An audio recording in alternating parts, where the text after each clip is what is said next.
Well, it means a lot. And it means a lot because I was born in Jamaica, raised, I started in the arts since I was three, and I've been doing it ever since. Moved away from the more musical theater, more dramatic aspects of it into dance mainly. But it means a lot because I grew up with a culture that was supported by a government that thought that culture and the understanding of culture and history was also important for who you are as a person. And it informs the work that I do. It informs how I understand society. And I think that's what sometimes we lose is we lose the understanding that the arts, regardless of form, whether it's photography, dance, music, that it actually supports, is informed by society, by natural human expression. And it's actually more than anything, it's a communal thing. It's experienced by everyone differently, but it's still experienced somewhat by everyone, totally.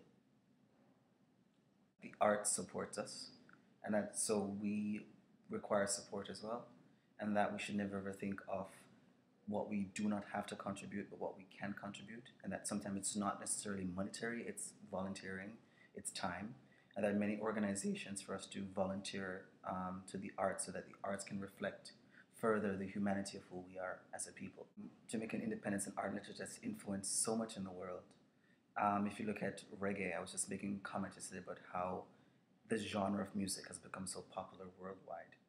For a country that's only, pardon me, for this only 50 years, I think that's very astronomical in terms of its influence.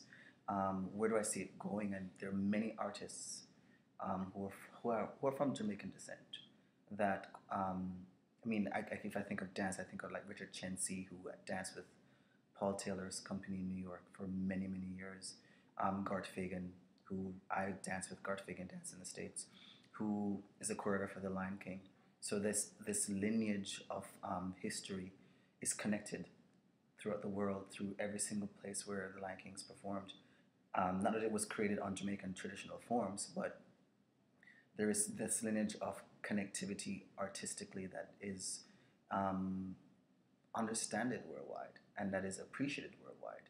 A lot of Jamaican art loves color, and there's vibrancy in the color because that's what we see every day. We see it in the landscape. We see it in the waters. There are many, and there are also many artists who have made Canada their home, and that is also important. So even for the AGM to acknowledge them as being a part of this experience is absolutely amazing, because it's about time that they're understood as not just being Jamaican artists, but also Canadian artists, but also international artists. So putting the artistic content of the country in the forefront is also pleasing and humbling as we celebrate 50